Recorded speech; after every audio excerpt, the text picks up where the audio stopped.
My girlfriend posted, "Single girl summer loading," while we were still together. I didn't comment. I just liked the post and started packing her things into storage. When she came home to an empty closet and a lease termination notice, her summer started earlier than expected. Original post I, 29 male, was scrolling Instagram during my lunch break when I saw it. My girlfriend, Natalie, 27, had posted a photo of herself in a bikini with her friends at some rooftop pool. Caption: "Single girl summer loading. Time to live my best life. No more settling." We'd been together 2 years, living together for 8 months. I literally made her breakfast that morning. The comments were already pouring in. "Yes, queen, finally." About time you dumped him. Hot girl summer incoming. I sat there, sandwich halfway to my mouth, reading comment after comment from her friends congratulating her on being single. Meanwhile, she'd kissed me goodbye 4 hours earlier and said, "Love you, babe." My coworker Nathan looked over. "You good, man?" I showed him the phone. His eyes went wide. "Bro? What? Yeah. You gonna comment?" "Nope." I liked the post. Then I went back to my sandwich. Nathan thought I was in shock. Maybe I was, but mostly I was doing math. Our lease had 3 months left.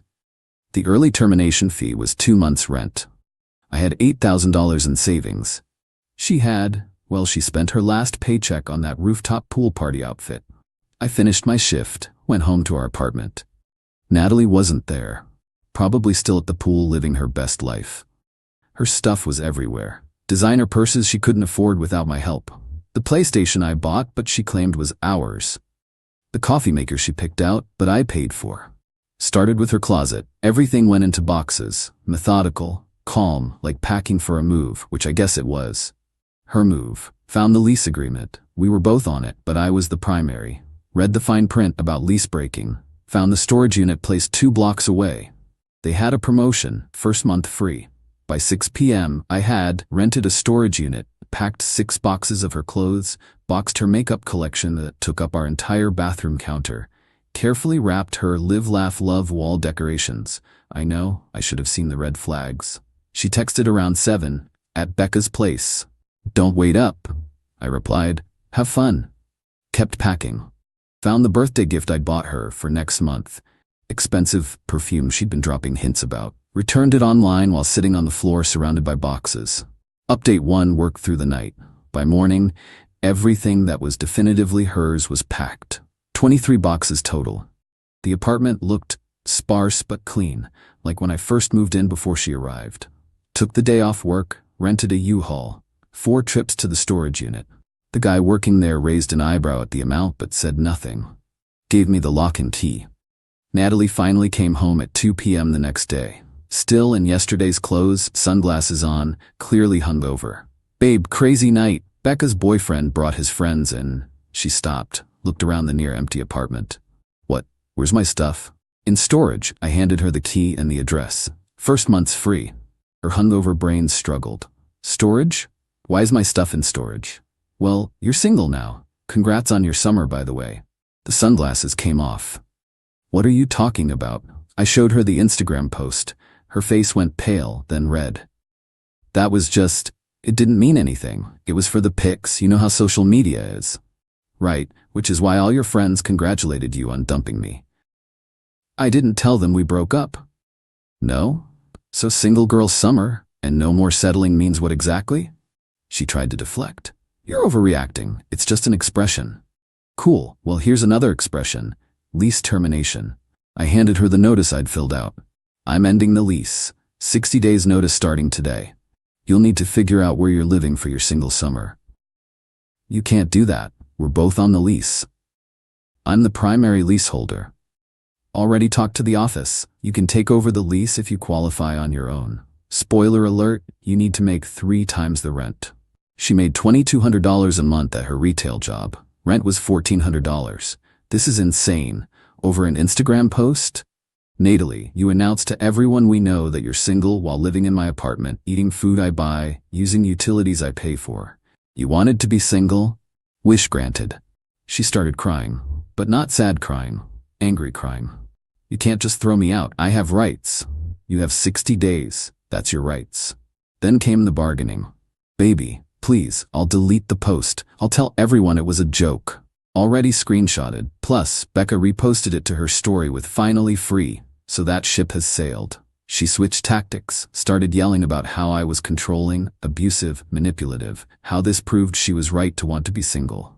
Okay, so we agree, you should be single. She grabbed her phone, started texting furiously. 20 minutes later, Becca and 2 other friends showed up. Madison and Jenna, the whole summer squad. Becca immediately started in. Are you seriously kicking her out over a caption? Toxic much? She announced she was single. I'm respecting her decision. Madison jumped in. It's called having fun. Not everything needs to be so serious. Right, and now she's free to have all the fun she wants, somewhere else. Jenna tried the sympathy angle. But where will she go? That's a great question for single Natalie to figure out. Natalie was rage-packing what little remained. Toiletries, phone charger, the coffee maker. I let her think it was hers. I'm going to stay with my mom. She'll see how crazy you're being. Good idea. Tell Patricia I said hi. They left in a fury of door slamming and muttered insults. Becca shouted something about small dick energy. Madison said I'd die alone. Jenna just shook her head like I was pathetic. 20 minutes later, Patricia called. Update 2. Patricia, Natalie's mom, started soft. Honey, Natalie's very upset. What happened? I sent her the Instagram post. Long pause. Oh. I see. She announced she was single while living with me, Patricia. She says it was just for fun with her friends. Would you stay with someone who publicly announced they were single? Another pause. Well, she's young. She makes mistakes. She's 27, and this wasn't a mistake. It was a decision. She can stay with you, right? My apartment is very small. There it was. Patricia lived in a studio. She'd been thrilled when Natalie moved in with me because it meant not having her daughter on her couch anymore. Well, I'm sure you'll figure it out. The storage unit is paid for 1 month. After Patricia, the calls started. Natalie's brother, her cousin, even her hairdresser, who she was apparently crying to during an emergency appointment. To everyone, I said the same thing. She announced she was single. I'm helping her be single. But the best part came that evening. Natalie posted again. When he shows you his true colors, believe him. # narcissist alert, dodged a bullet. The comments rolled in. What happened, babe? Are you okay? Men are trash. She was painting herself as the victim. Fine, I had time. I posted my own update. Just the screenshot of her single girl summer post with a simple caption. When someone tells you they're single, believe them. The mutual friends who saw both posts started connecting dots. My phone buzzed with messages. Wait, she said she was single while living with you? Bro, I thought you guys were good. She's been planning girls' trips all month talking about being single. That last one was from Tom, who was dating Madison. He sent screenshots of a group chat where Natalie had been talking about her summer of freedom for weeks. Planning trips, discussing which apps to download, rating guys at her gym. I forwarded those to Patricia. Her response, oh my. Day 3. Natalie showed up with a police officer. Said I illegally evicted her and stole her belongings.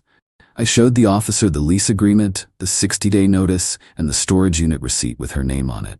Sir, her belongings are in storage, the officer asked. Yes, sir. Here's the key and address. First month is paid. And she has 60 days notice? Correct. She's free to stay until then, but she announced on social media that she's single, so I assume she'd prefer to stay elsewhere. The officer looked tired. Ma'am, this is a civil matter. He hasn't illegally evicted you. But my stuff, Natalie wailed, is in storage, which he paid for. She tried another angle. He's harassing me. How? He liked my Instagram post. The officer actually rubbed his temples. Ma'am, please collect your things from storage. Sir, can she get her belongings? She has the key. Storage unit B12.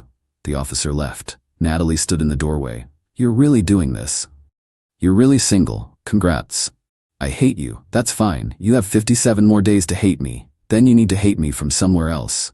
Update 3. Week 2 of Single Girl Summer got interesting. Natalie had been couch surfing. 3 nights at Becca's, 2 at Madison's, back to Becca's. According to Tom, who became my unexpected informant, she was already wearing out her welcome. Leaving messes, eating their food, complaining constantly about me. Then she realized something important. Her mail still came to the apartment, including her paycheck. She hadn't set up direct deposit despite me telling her to for months. She texted, "I need to get my mail. It's in the mailbox. You have a key. The mailbox is locked. Use your key? You changed the locks. On the apartment, not the mailbox." Turns out she'd lost her mailbox key months ago and had been using mine. She had to go to the post office, prove residency, awkward since she'd announced she didn't live here, and pay $25 for a new key. But here's where it got petty. Her gym membership auto-renewed. The card on file expired. They emailed the account on file, the one I'd set up for her because she wasn't good with that tech stuff. I forwarded it to her. "Thanks," she texted. "No problem. BTW, you'll need to update all your accounts. That email address is shutting down in 30 days. "What? You can't do that. It's on my domain. Natalie at my domain. You're not at my domain anymore." She called screaming. I didn't answer. She texted 43 times in an hour. I responded once, "Gmail is free." Then Tom sent me something interesting. A screenshot from Tinder. Natalie's profile. Fresh out of a toxic relationship, ready to find a real man who can handle a strong, independent woman. The bio included, 5'7", yoga enthusiast, foodie, must have your own place, staying with mommy is a red flag. Love travel and wine tasting. No broke boys. I laughed so hard I nearly choked. She was staying on couches and had $47 in her account. Tom's girlfriend Madison had complained about Natalie asking to borrow money. Day 18. Natalie tried a new strategy. She showed up at 11 p.m., drunk, crying. "Derek, please, I miss you. I miss us. You're drunk? Go home. This is my home. Our home. For 42 more days, then it's just my home. I made a mistake. One stupid post." And weeks of planning your single summer in group chats and a Tinder profile and telling everyone I'm toxic. Her eyes widened. "How did you know about Tinder, Natalie? You used photos I took of you. My friend Kevin matched with you and sent me screenshots." She started ugly crying. "I was just exploring options. I never met anyone." "That's because you put must have your own place when you're literally homeless." That set her off. "I'm not homeless. I'm between situations." "Right. Well, go be between situations somewhere else. It's late. Can I at least use the bathroom?" I almost said no, but I'm not a monster. "Fine." 5 minutes. She was in there for 20. Came out with her makeup fixed, hair done. Tried to sit on the couch. "Nope. Time to go. It's late, dangerous. Call an Uber, or Becca, or one of your Tinder matches with their own place." She left, but not before trying to take the spare phone charger. I held out my hand. She threw it at me. Update 4, day 30. The storage unit's free month was ending. Natalie had to figure out what to do with her stuff. She texted, "Can't afford storage. Can I keep some boxes in the apartment?" "No." "Just a few." "No. You're being petty. You're being single." She convinced Becca to help her move everything from storage to Patricia's studio apartment. Patricia called me that evening. "There are boxes everywhere. I can barely walk. That sounds frustrating. Can't you just work it out?" She made a mistake. Patricia. She planned this for weeks, told everyone she was single, made a Tinder profile. This wasn't a mistake, it was a choice. "But she loves you." "She loves my apartment and stability. There's a difference." Patricia sighed. "She can't stay here long term. She's an adult with a job. She'll figure it out." Day 35. Natalie found a room to rent, $800 a month in a house with 4 other people. 1 bathroom. The landlord was Stan, a 58-year-old who'd already messaged her on Instagram with, "Hey beautiful." She texted, "This is your fault. I have to live with creeps because of you. You wanted independence. This is what it looks like. I can't afford this and food and transportation. Budget better. Help me." No. She tried manipulation. "If you ever loved me, you'd help. If you ever respected me, you wouldn't have announced you were single on Instagram." Day 45. Tom told me Natalie had been fired from her job. Apparently, she'd been calling in sick, constantly, hungover, showing up late, and spending her shifts crying in the bathroom. The final straw was when she tried to promote her side hustle, selling makeup she couldn't afford to buy in bulk to customers. She didn't tell anyone for 3 days. Just kept leaving Patricia's place like she was going to work. Becca finally posted about it. "If anyone knows of job openings, my girl needs opportunities. She's amazing at sales and customer service." The comments were less supportive than expected. Didn't she just get fired? My boyfriend said she was always on her phone at work. Good luck, but maybe she should focus on stability? Single girl summer was not going as planned. Day 50. I got a formal-looking email. Natalie had hired a legal advocate, not a real lawyer, just some paralegal she found on Craigslist, demanding I pay her moving expenses, emotional damages, and relocation assistance. I forwarded it to my actual lawyer friend who laughed and sent back, "Tell her to pound sand, legally speaking." I replied to the email, "No." The advocate sent 3 more increasingly aggressive emails. I responded to each with, "No." Final update day 60. Lease termination day. I'd already signed a new lease for the apartment, just me this time. Got a better rate too since I'd been a good tenant for 3 years. The landlord even thanked me for handling the situation maturely. Natalie showed up one last time with Becca and a borrowed pickup truck to get the furniture she claimed was hers. I had receipts ready. The couch? Here's the receipt. I bought it. The TV stand? Receipt. Mine. The bed? Definitely mine. Receipt from before we met. She ended up with a lamp she'd bought at a garage sale and a throw pillow. Becca tried one more time. "You're really gonna let her leave with nothing?" She left with what she came with. Nothing. "You're heartless." "I'm single, just like she wanted to be." As they were leaving, Natalie turned. "I loved you, you know."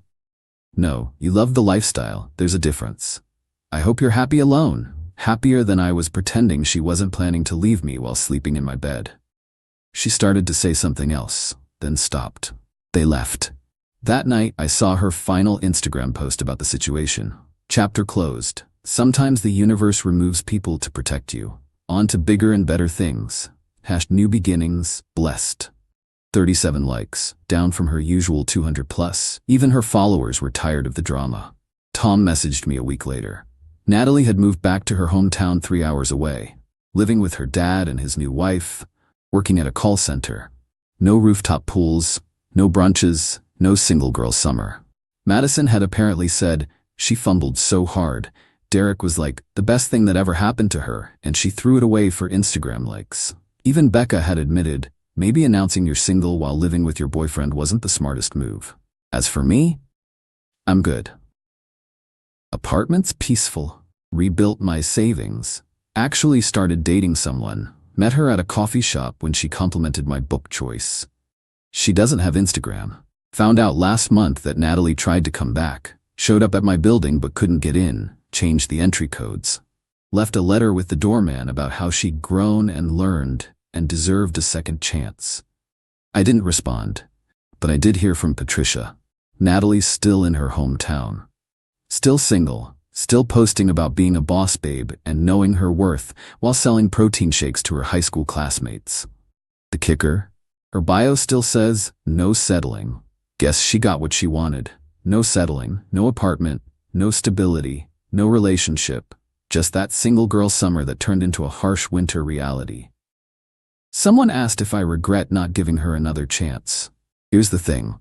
When someone shows you who they are, believe them. She showed me she was someone who'd publicly humiliate me for social media validation, who'd plan her exit while taking my support, who'd rather look single for strangers online than be partnered in real life. That's not someone you give second chances to. That's someone you let live with the consequences of their choices. Her single girl summer? It started exactly when she wanted it to. It just came with a price tag she couldn't afford.